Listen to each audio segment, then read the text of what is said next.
Jambo linaloenda kufanyika tarehe 1 mwezi wa 6 limepewa kauli mbiu twende kwa baba, Temeke Jogging Club, miaka 47. Ukiwa kama miongoni mwa waasisi wa Temeke Jogging Club, neno lako hasa ni lipi kuelekea kwenye jambo hili?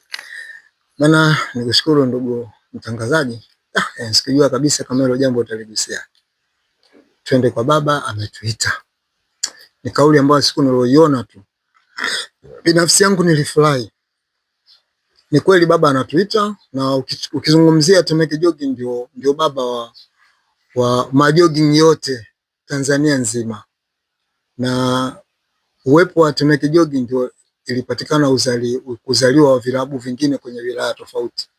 Kisha Mapendo Ilala waliasisiwa na Temeke Jogging. Alafu toka Kisha Mapendo na Manga Jogging wa Msasani waliasisiwa na Temeke Jogging. Hivi vilabu viwili hivi vya Kisha Mapendo na Manga nadhani ndio alama tosha ya uwepo wa baba akatuita Temeke Jogging Sports Club.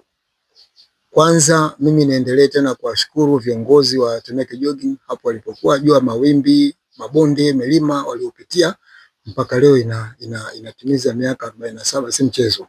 Watu wamepambana, walipoteza sana nguvu zao, hali na mali. Nikizungumzia hali na mali, bana Oljimi Mkande kuna mwaka mmoja mpaka alihatarisha kibarua chake kwa ajili ya jogging. Shauri ya jogging na hasa ni Temeke Jogging.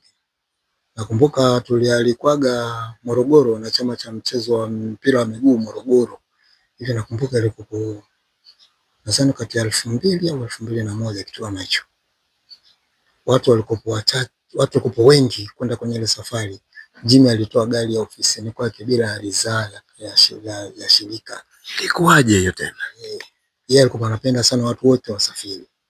Kwa gari yake likatumika watu kupeleka kule. Kwanza niwapongeze, wamerudi kama zamani, wenyewe wanasema pamoja kama zamani. Na watu wakupa wajui Temeke Jogging. Hata ile salamu yao wanasema rasmi. Mimi ndo nilioibuni ile salamu. Tunasalimianaje? Rasmi. Na wao wanaitikia rasmi. Kwa rasmi? Rasmi. Okay, yani ni salamu ya Temeke Jogging. Ina maana gani? Ina maana uko tayari. Yaani mimi niko naambiwa wale washikaji zangu wa Mgundi pale. Mpo tayari kurudisha Temeke Jogging? Wakasema tuko tayari. Basi salamu zetu tunasema rasmi na nyinyi mnaitikia rasmi. Basi ile jambo limekuwa la uendelevu na wakalitia kwenye kanuni na katiba yao, ndio salamu yao mpaka leo. Lakini hiyo mimi niliitunga mwaka 1990.